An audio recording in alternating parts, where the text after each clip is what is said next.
Fala, jovem investidor, seja bem-vindo ao meu canal. Hoje iremos comentar sobre uma empresa que pode te deixar rico, que é a Multi, que basicamente desde o seu IPO ela vem despencando.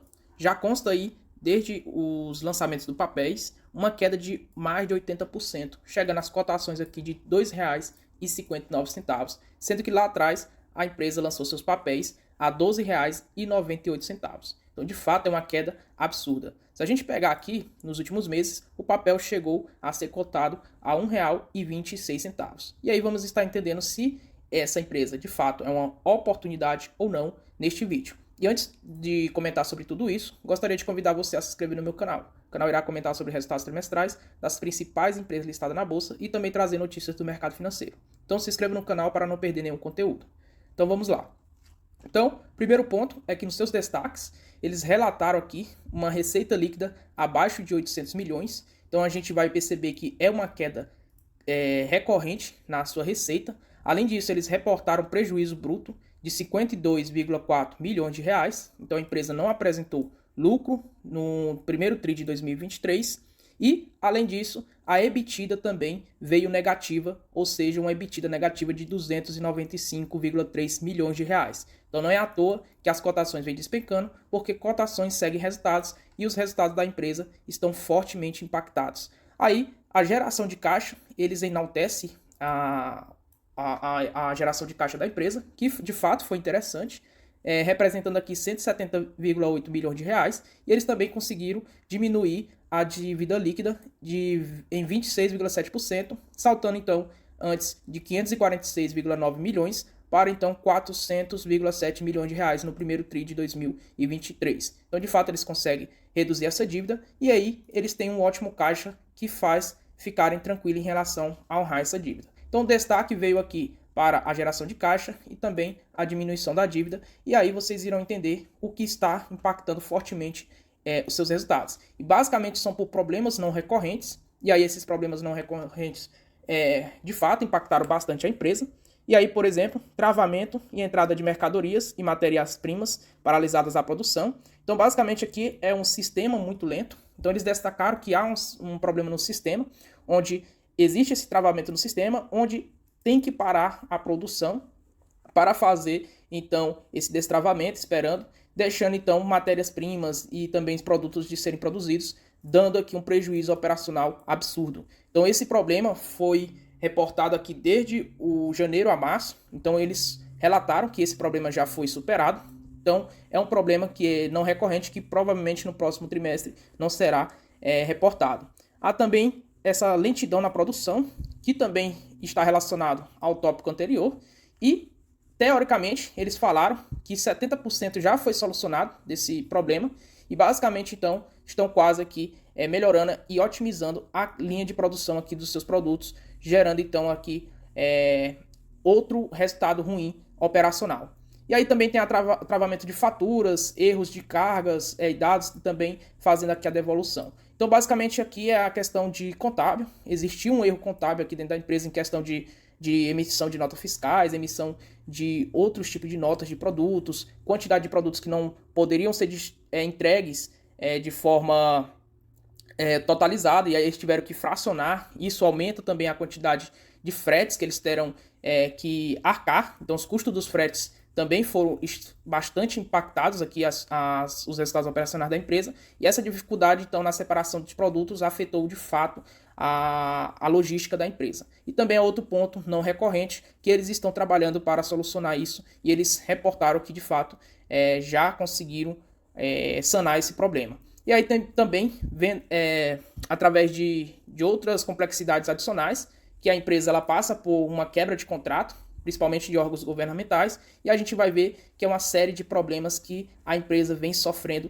nesses últimos meses. Então, realmente, os problemas não recorrentes impactaram fortemente aqui a empresa, o que afetou, de fato, a margem da empresa. E aí, outro ponto interessante é os estoques da empresa, que vem diminuindo tri por tri. Isso aqui é muito interessante, porque quanto menor esse estoque, mais eficiência e menos custos para a empresa. Só que o detalhe é que esses estoques que estão pedidos estão embarcados, ou seja, ainda não estão aqui no Brasil, estão vindo de fora, a empresa não tem custos com esses estoques. Então, a gente percebe que vem diminuindo fortemente esses produtos, justamente que eles não têm custo. Porém, os que eles têm mais custo, que é aqui praticamente que estão em casa, ou seja, que estão aqui no estoque no Brasil, vem aumentando. Então, essa quantidade de estoques aqui em casa, eles precisam se desfazer deles fortemente. Então, eles precisam dar promoções, eles vão fazer uma série de marketing aqui para poder diminuir isso, porque isso vem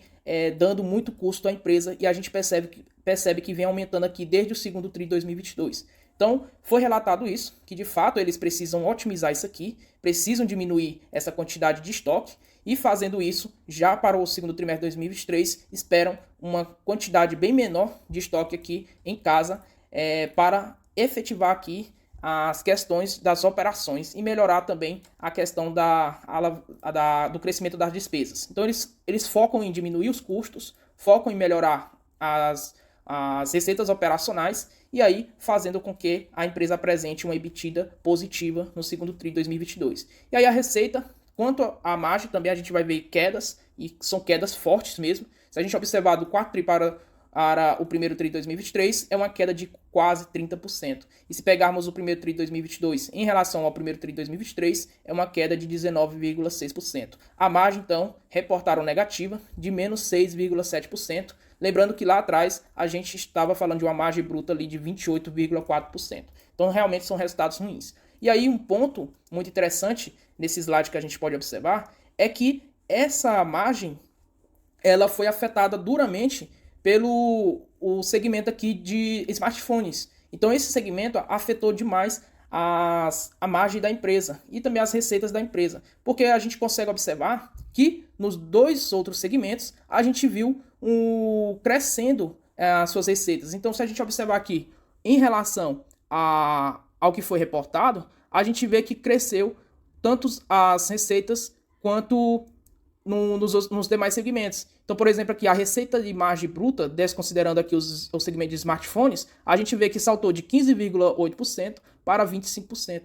Então, esse aqui é um ponto interessante e eles observaram que há uma defasagem muito grande, um custo absurdo e não estão tendo lucro nesse segmento. Então, eles já reportaram que estão avaliando a suspensão de fabricações de novos aparelhos de smartphone, tentando trabalhar e avaliando se irão apenas distribuir ou melhor, fabricar e distribuir aparelhos de entrada de smartphone, não premium, porque o segmento de tablets e também notebooks, eles são segmentos ali bem estabelecidos. Porém, o segmento de smartphone vem bastante sendo impactado aqui e eles já estão pensando em diminuir a produção, não extinguir, mas diminuir a produção e se expor muito menos aqui nesse segmento de smartphone, porque de fato os players aí, os seus concorrentes, conseguem aqui um market share em comparação à Multi. Então, realmente é um segmento que olhei com bons olhos essa movimentação da empresa, recuando essa competitividade no smartphone e focando nos segmentos que estão dando resultados,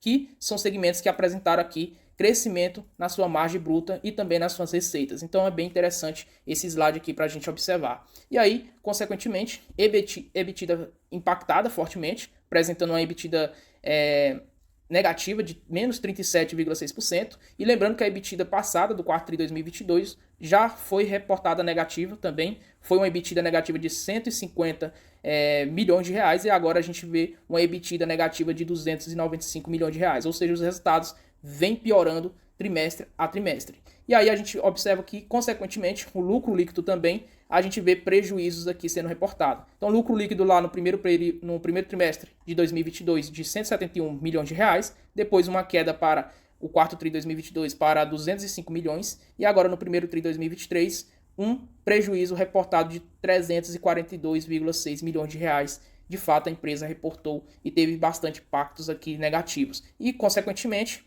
foi queda em todos os segmentos nas operações de vendas dos produtos. Então, todos os segmentos foram afetados e aí não teve outra. De fato, a empresa foi fortemente impactada e eles identificaram esses problemas não recorrentes, tentaram solucionar, reportaram que 70% já foram solucionados, então não será mais um problema para o segundo TRI deste ano.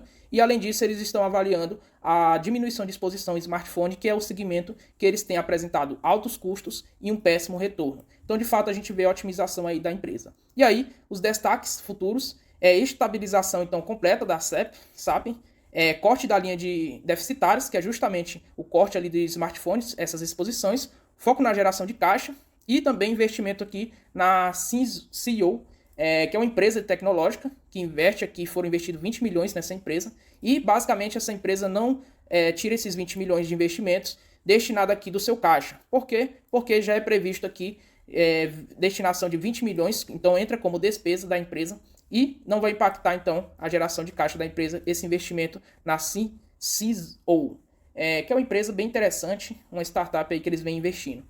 E basicamente é uma empresa que vem apresentando fortes prejuízos e que, claro, crises podem apresentar oportunidades. E feito isso, estabeleci então aqui um preço intrínseco da empresa, considerando que ela seja negociada a 10 vezes aqui o preço sobre seus lucros e também o seu valor patrimonial justo de uma vez, apresentando um lucro por ação de 50 centavos e levando em consideração o valor patrimonial atual da empresa. Então, aplicando uma taxa de desconto de 15%, estamos falando de um valor intrínseco final de R$ 4,04 e neste momento ela está sendo negociada a R$ 2,60 e representa uma margem de segurança de 55%. Então, de fato, a empresa, neste momento, ela está interessante. E aí, lembrando que, para empresas de oportunidade, como se trata dessa multi, eu tenho aqui uma estratégia que a empresa deve apresentar margem de segurança mínima de 50% e devo ficar exposto a apenas 5% de todo o meu patrimônio nessas empresas. Então, eu já tenho aqui um pouco de Magazine Luiza, que não representa nem 2%. Então, eu tenho uma margem aí de mais ou menos 3% para investir nessas empresas aí de oportunidade. Então, provavelmente, vou estar avaliando melhor a multi. E aí, se ela apresentar essa barganha toda que eu estou tentando avaliar aqui, se de fato é uma boa oportunidade ou não, aí vocês provavelmente irão ver um novo aporte na multi e uma nova empresa entrando na carteira dentro da minha gestão de risco, que tem vídeo no canal explicando a respeito e vou deixar aqui acima do card. Então era isso, pessoal. Espero que vocês tenham gostado do vídeo. Se inscreva no canal, deixa aquele like e até a próxima.